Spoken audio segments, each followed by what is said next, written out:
E aí, pessoas, bom dia, boa tarde, boa noite, vocês estão bem? Nós vamos começar a unidade 2. A unidade 2 a gente vai estudar a fonologia. O que é a fonologia? É o estudo dos fonemas, né? O estudo dos sons. E a gente tem um objetivo para que a gente alcance ao final dessa unidade. Qual que é ele? A gente tem que saber identificar os tipos de fonemas, ou seja, os tipos de sons, né? E a quantidade de fonemas, né? A quantidade de sons e letras de uma palavra. Beleza? Então, gente, como eu falei para vocês, né, a fonologia é o estudo do som. E aí, quando a gente vai falar, né, na nossa comunicação, a gente usa esse som, né, para que uma mensagem seja transmitida na nossa comunicação, né? Se na fala, né, as palavras elas são formadas pelos sons, na escrita elas são formadas pelas letras, né, que é dentro do alfabeto, né? Tranquilo? E aí, gente, só que ocorre até um fator engraçado, né? Nem sempre o que a gente escreve corresponde ao som daquilo que a gente está falando, ou vice-versa, né? E aí, vamos ler lá. Ó. Os fonemas são os sons produzidos pelos falantes e representam as unidades sonoras que formam as palavras de uma língua. Tranquilo? Então, os fonemas são sempre os sons, né? Quando eu dou aula para o sexto ano, eu sempre falo para os meninos, né? Para que sempre quando a gente lembra de fonemas, a gente coloca o dedo assim perto do ouvido, né? Para que a gente lembre dessa questão dos sons, beleza? E para representar graficamente, né? Grafia vem de escrita, para a gente representar graficamente os sons, a gente usa as letras, né? Mas é sempre bom que a gente compreenda essa questão da diferença, né? Da distinção entre as letras e os fonemas, beleza? Pessoal, vamos observar a palavra sapato. Vamos contar quantas letras tem, né? S, A, P, A, T e o O. Eu tenho 1, 2, 3, 4, 5, 6. Então, eu tenho 6 letras, beleza? E fonemas e sons, vamos lá. Sapato.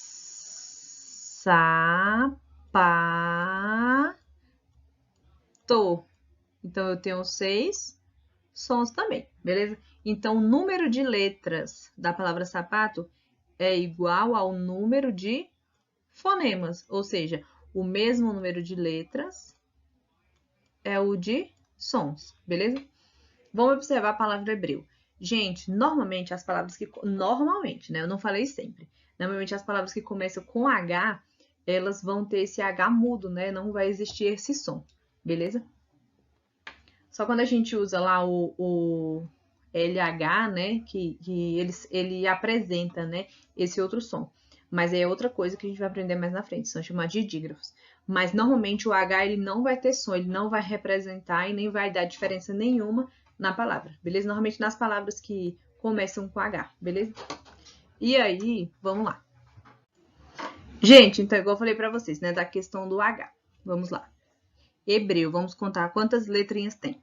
H, E, B, R, E e o U. Então, eu tenho 1, 2, 3, 4, 5, 6 letras. Então, vamos anotar aqui os 6. E os fonemas, igual eu falei para vocês, normalmente o H ele não vai ter som de nada, né? Então, nós temos E, Bre, U. Beleza? Então, nós vamos ter 1, 2, 3, 4, 5. Então, eu vou ter 5 fonemas, 5 sons. Então, ó, o número de letras, ou seja, eu tenho 6 letras, não é igual ao número de fonemas, ou seja, de sons. Por quê? Igual eu falei para vocês, né? O H ele não representa nenhum som, nenhum fonema. Então, o número de letras não é igual ao número de fonemas, beleza? A gente tem um exemplo da palavra táxi. A letra X, às vezes, ela pode ter o som de KS, né? De Z. Então, a gente tem que observar bem essa questão de quando a gente vai contar o número de fonemas dentro dessas palavras que tem a letra X. Tranquilo?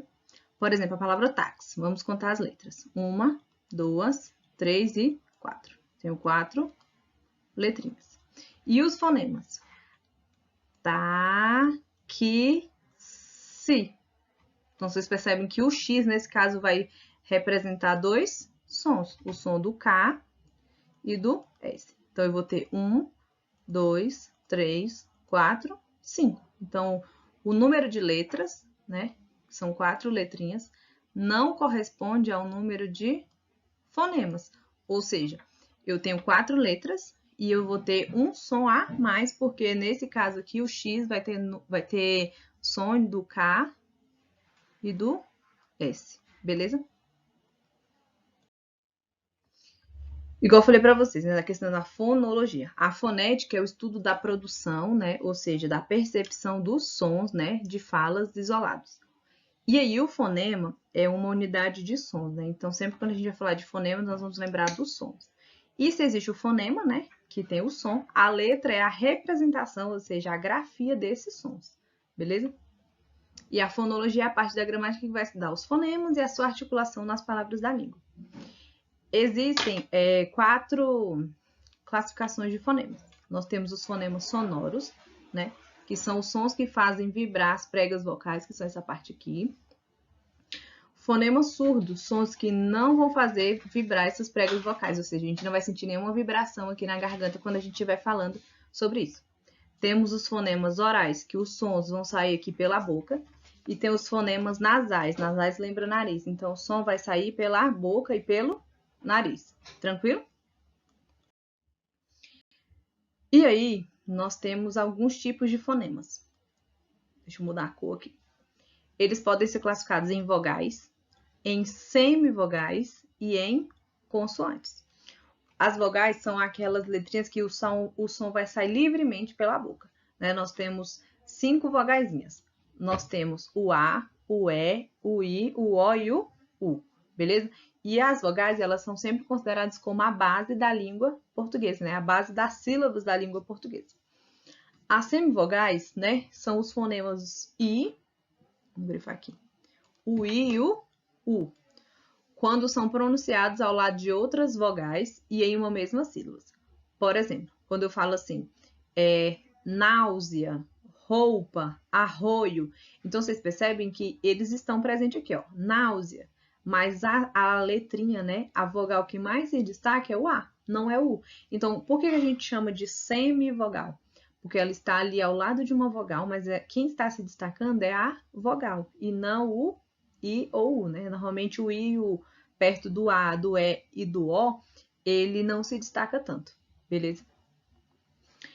E também, gente, nós temos as consoantes, né? Que são os sons que encontram obstáculos ao passar pela boca. Nós temos 19 consoantes. B, C, D, F, G, J, K, L, M, N, P, Q, R, S, o T, V, W, X e o Z.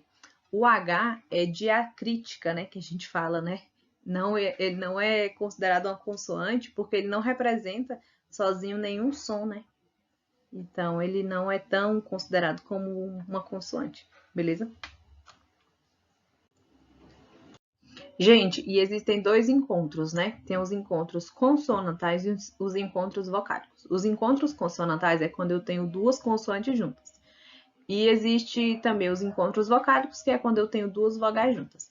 Essas consoantes ou essas vogais, elas podem estar juntas. Elas estão juntas na palavra, mas quando a gente divide as palavras por sílabas, às vezes elas podem ficar juntinhas na mesma sílaba e tem alguns casos, raros os casos, elas podem ficar separadas. Por exemplo, uma consoante, mas o L e o R são encontros que pertencem a uma mesma sílaba. Ou seja, quando tem uma consoante juntamente com o L ou com a letrinha R, quando a gente faz a separação silábica, elas vão ficar juntinhas. Por exemplo, prato, placa, broche, blusa, treino. Então, vocês percebem que com essas palavras aqui, elas estão juntinhas, mesmo ocorrendo a separação silábica. E também existe um caso, igual eu falei para vocês, não tão normal, né? Nem sempre acontece isso, é quando tem 2 consoantes que elas estão juntinhas na palavra, mas quando a gente vai fazer a separação silábica, elas ficam em sílabas separadas. Por exemplo, abdicar, ó, separou, né? O B e o D, quando é a palavra, elas estão juntas, mas quando é na separação silábica, elas vão ficar separadas. Advogado, né? O A e o D vão ficar em uma... O Dzinho vai ficar nessa sílaba com A e o V vai ficar juntinho na outra sílaba com O. Tranquilo? Pessoal, e existe uma coisa chamada ditongo. O que é o ditongo? É quando eu tenho uma vogal e uma semivogal juntinha, ou uma semivogal e uma vogal. Beleza? Tudo juntinho, na mesma sílaba. E aí, dentro desses ditongos, a gente tem um ditongo decrescente e temos um ditongo crescente. O ditongo decrescente é quando tem uma vogal e uma semivogal.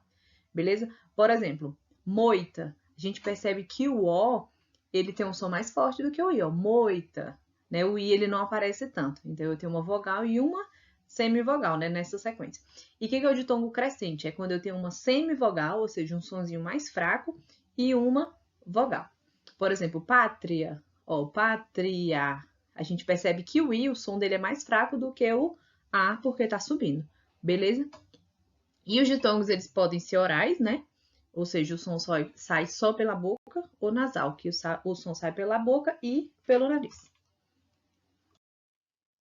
O tritongo, né? Lembra três, então eu vou ter uma semivogal, uma vogal e uma semivogal, né? Então a gente percebe que tem essas três aí juntinhas na mesma sílaba. Por exemplo, a palavra Paraguai. Paraguai. Então a gente percebe que o U e o I, ele tem um sonzinho mais fraco do que o A. Beleza? Quão. O tritongo também tem essa questão de ser oral, né? Ou nasal. O que é o hiato? O hiato, né? Ele tem as vogaizinhas juntinhas, né? Nesse caso, não vai ter semivogal, vão ser só duas vogaizinhas juntas, só que nesse caso, eles vão estar juntas ali na palavrinha, e quando a gente faz a separação silábica, uma fica numa sílaba e a outra na outra, beleza? E aí, olha só, os hiatos são sempre separados quando, né, tem essa divisão silábica, igual eu falei para vocês. Ruim, país. Então, a gente percebe que quando a palavra está escrita, elas estão juntinhas, nessas duas vogaizinhas.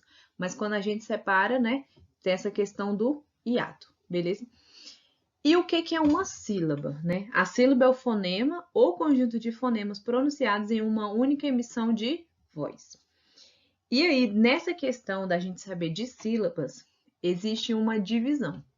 Então, nós vamos ter palavras, né, monossilábicas, dissilábicas, trissilábicas e polissilábicas. Como assim, professora? Mono lembra um.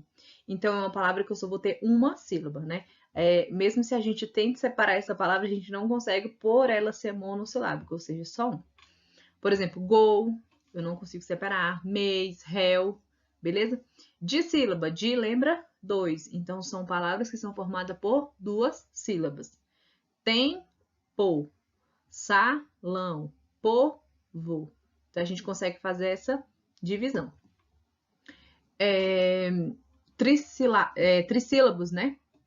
Formado por três sílabas. Árbitro, legado, produto. Beleza? Polissílabos, né? Poli são muitos, né? Então, sempre quando for uma palavra polissílaba, né? A gente sempre fala que são as palavras que têm 4 ou mais sílabas, beleza? Por exemplo, religião, empreendimento, beleza?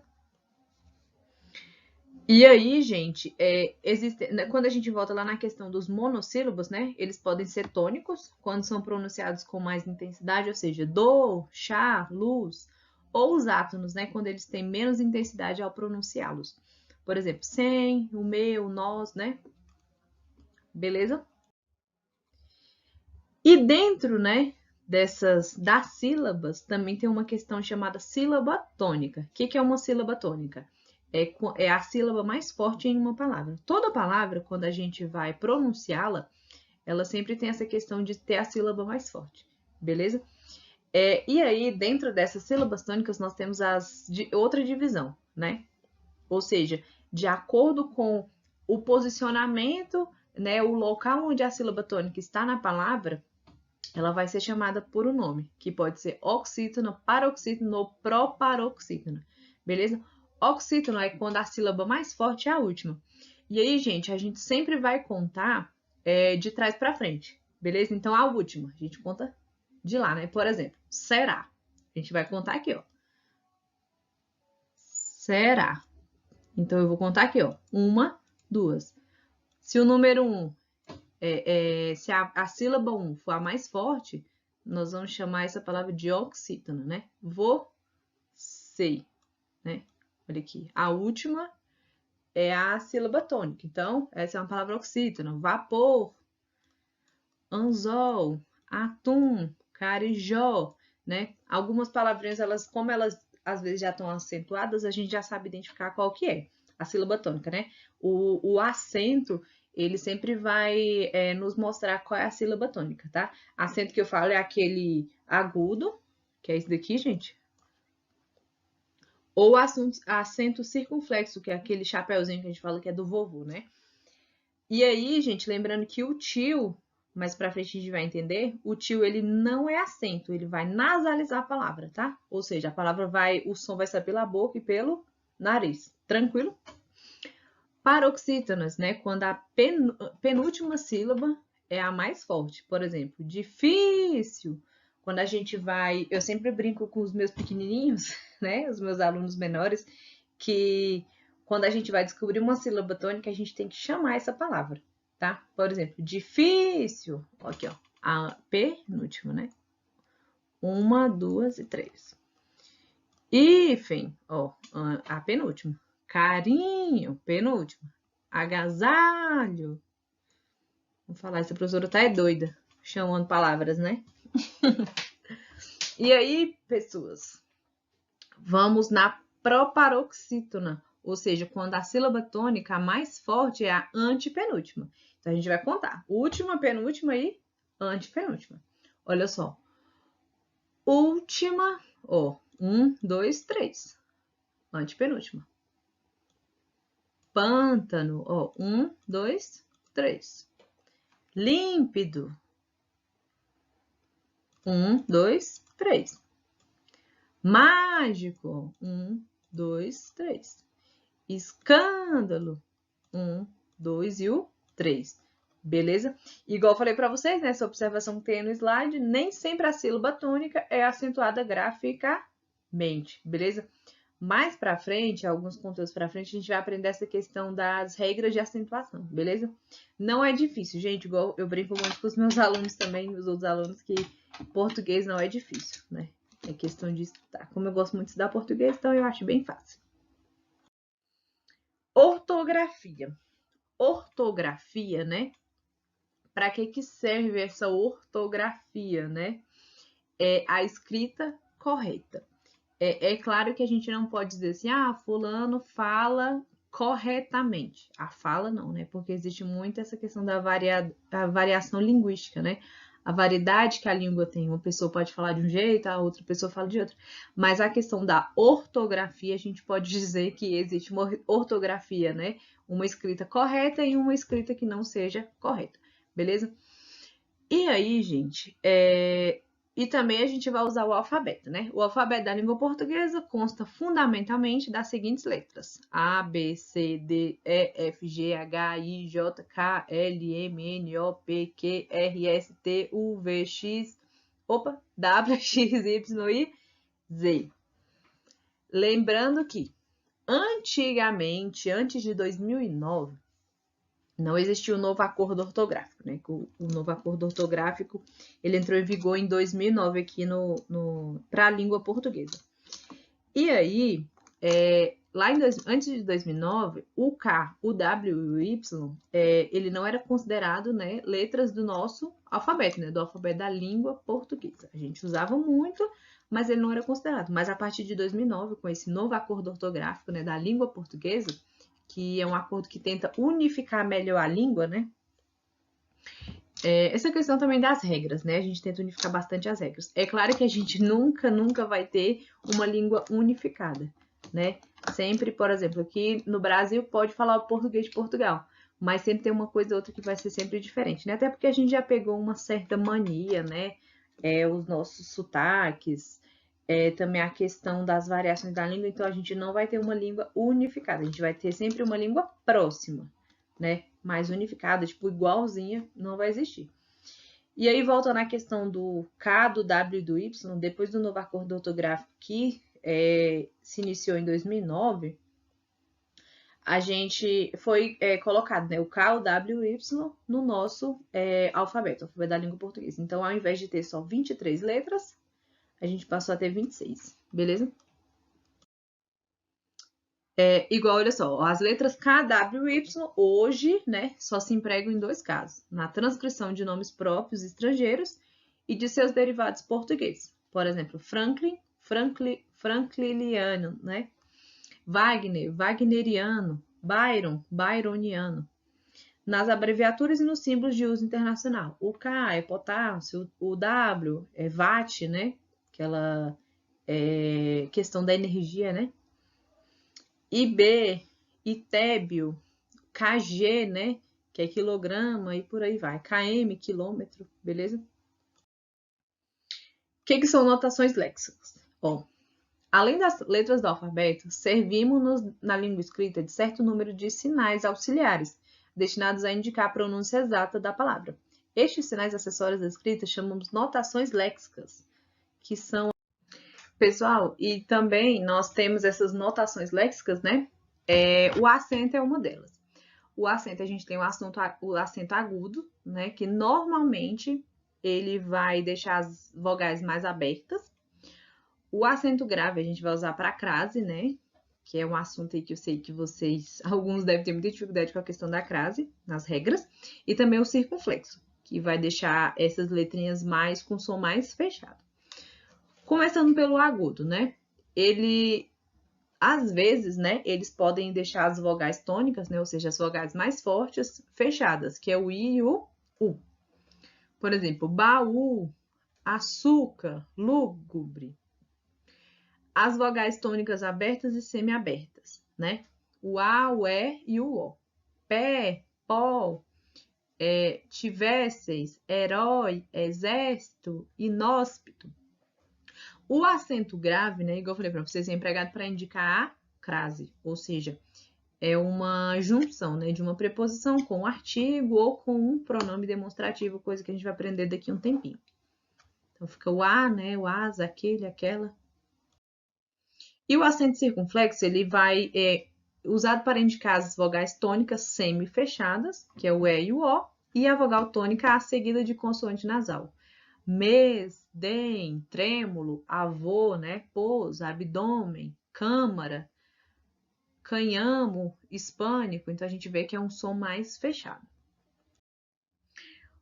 O tio, expliquei para vocês anteriormente, o tio, ele não é acento, né? Ele vai nasalizar, né, as letrinhas, ou seja, as vogais. Maçã, coloco, vamos, já que a gente está em quarentena, né, vamos tentar praticar aí algumas questões da língua portuguesa. Coloca aí 2 dedinhos aí no nariz fora, né, gente? Tenta falar a palavra mãe, vocês vão ver que o som vai sair pela boca e pelo nariz. Mãe, pão, sermões, põe, caixões, maçã, beleza? Professora maluca na quarentena, né? Gente, o trema também entra aí na questão das notações lexicais, né? Nome bonito, né, gente? O trema, antes de 2009, ou seja, antes do novo acordo ortográfico, ele era usado na nossa língua. Normalmente para dar o som do U, né? Em algumas palavras, normalmente que tem o Q e U, G e U, algumas palavrinhas o som do U aparece e outras não. Aí, para dar essa diferenciação na questão da pronúncia, né? Quando a gente vai falar, aí a gente usava o trema, mas o trema ele foi abolido, né? Então, a gente tirou da nossa língua. E aí, ele ainda está assim, a gente ainda vê o trema por aí em algumas palavras de outras línguas que estão dentro, né, da nossa língua, né, que a gente roubou de outras línguas e veio para a nossa. Gunther, Uber, Stummer. Então, a gente vê que em algumas de outras línguas, como o alemão, ainda está na nossa língua, né, presente. O apóstrofo, né, ele serve para assinalar a supressão de um fonema, né, ou seja, como se tivesse subentendido um fonema. Os apóstrofos, normalmente, a gente tem muito na língua inglesa, beleza? Quando a gente for aprender língua inglesa, aí vocês vão perceber que tem muito apóstrofo, né? Cedilha, né? Ela vai ser colocada, é aquela cobrinha, né, que tem embaixo do C, da letra C. E aí ele vai, é como se, porque assim, o C tem som de K, né? Por exemplo, casa, né? Só que a gente usa o C. E a cedilha, ela vai dar o som do S. A gente não fala o som do S, né? Do S, beleza? Por exemplo, caça. Ao invés de a gente usar o SS, que dá esse som do S, a gente vai usar a cedilha. Maciço, né? Maciço. Açúcar. Beleza? Então, a cedilha ela é para isso. Normalmente, ela é antes do A, do O e do U. O hífen, né? É aquele... Vou grifar aqui para vocês. O hífen, esse pontinho aí, né? Que lembra muito um travessão. E ele é usado para alguns casos, né? Ligar os elementos de palavras compostas ou derivadas por prefixação. Depois a gente vai aprender isso aí, ou seja... Palavrinhas compostas, às vezes, vai ter o hífenzinho. Couve-flor, pé de meia, pré-fabricado. Para unir pronomes átonos a verbos, aí é um conteúdo mais para frente, a questão da colocação pronominal. Ofereceram-me, encontrei-o, levar-la-ei, né? Para, no fim da linha, separar uma palavra em duas partes. Uma coisa, gente, quando a gente for fazer uma redação, seja ela Enem, PAS, vestibular, entrevista de emprego, né? A gente precisa aprender a separar sílabas. A gente tem o costume de ser, pelo menos eu, né? Eu falo por mim. Antigamente, né, antes de estudar bastante a questão de redação, eu colocava a separação silábica, acabou a linha e não consegui escrever a palavra, tem que jogar para outra linha. Eu colocava embaixo da última letrinha da palavra que estava lá, da sílaba, né? E aí, gente, o correto é que a gente coloque na frente. Por exemplo, estudante, estão vendo que ficou na frente? A gente joga o TE para outra linha, né? Estudante, estudante, beleza? Então, quando a gente for fazer essa separação silábica em redações, né, igual eu falei, PAS, Enem, vestibular, entrevista de emprego, e também, gente, quando a gente for fazer separação silábica, né, alguns exercícios de separação silábica. Temos o emprego do hífen, né, nas palavras compostas, né, a gente fala nos compostos, beleza? Então, gente, a gente chegou na questão da acentuação gráfica, né, ou seja, quando que eu vou acentuar uma palavra ou quando eu não vou acentuar uma palavra. Por exemplo, toda palavra tem uma sílaba tônica, mas nem toda sílaba tônica é acentuada, ou seja, toda palavra tem uma sílaba forte, mas nem sempre essa sílaba forte será acentuada, beleza? E aí, vamos olhar aqui esses exemplos aqui, ó. Tem palavras paroxítonas, oxítonas e proparoxítonas. Por exemplo, médico, paroxítono. Vamos tentar grifar aqui, de vermelho. Então, o que é vermelho é proparoxítono.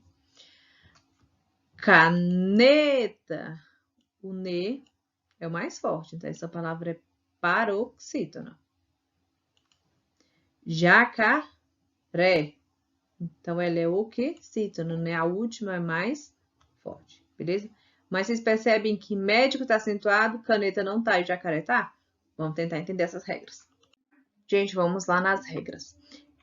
Os monossílabos, ou seja, aquelas palavras que eu só vou ter uma sílaba, quais serão acentuados? Quando são terminados em A, E e O, seguido ou não de S.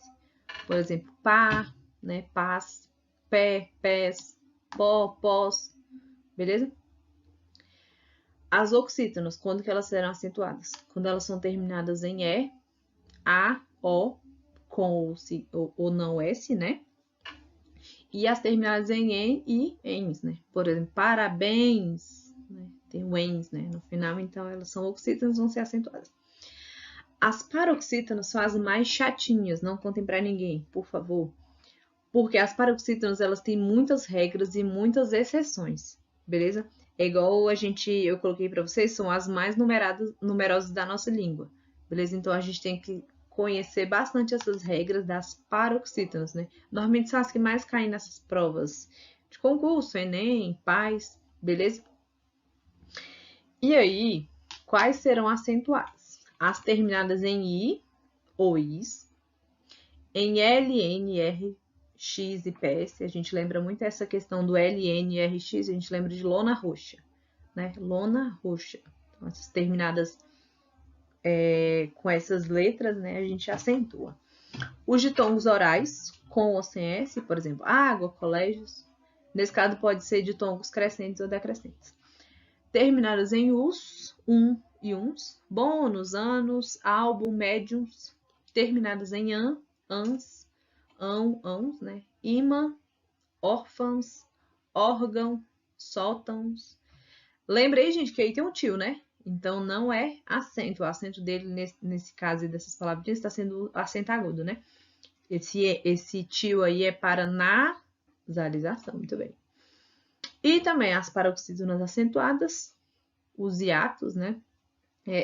O, né? Por exemplo, creem, veem, voos. E aí, gente, igual eu falei para vocês, as paroxítonas, elas têm as regras e têm as exceções, né? Então, as paroxítonas que não são acentuadas, né? São as terminadas em N, não são acentuadas no plural. As paroxítonas terminadas em en e ens não são acentuadas também, né? Item, mentem, jovens, imagens.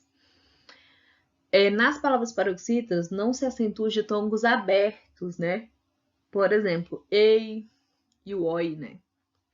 Geleia, centopeia, ideia, androide, joia, beleza? E aí, gente, o melhor, né, da regra de acentuação é que todas as proparoxítonas, ou seja, todas as palavrinhas que a antepenúltima é mais forte, todas, sem exceção, serão acentuadas. Tranquilo? Área, idôneo, glórias, mágoa, trégua, vácuo, beleza?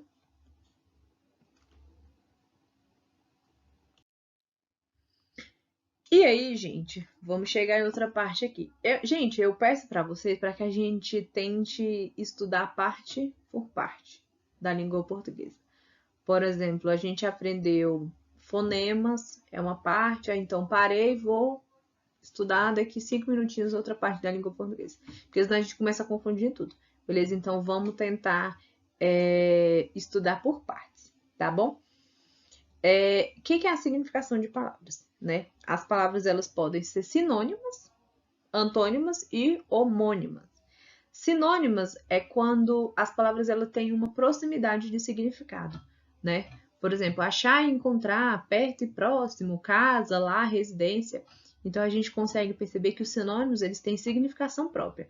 É claro que elas não vão ter exatamente o mesmo significado, né? As palavras sinônimas, mas vai ter um significado próximo, beleza?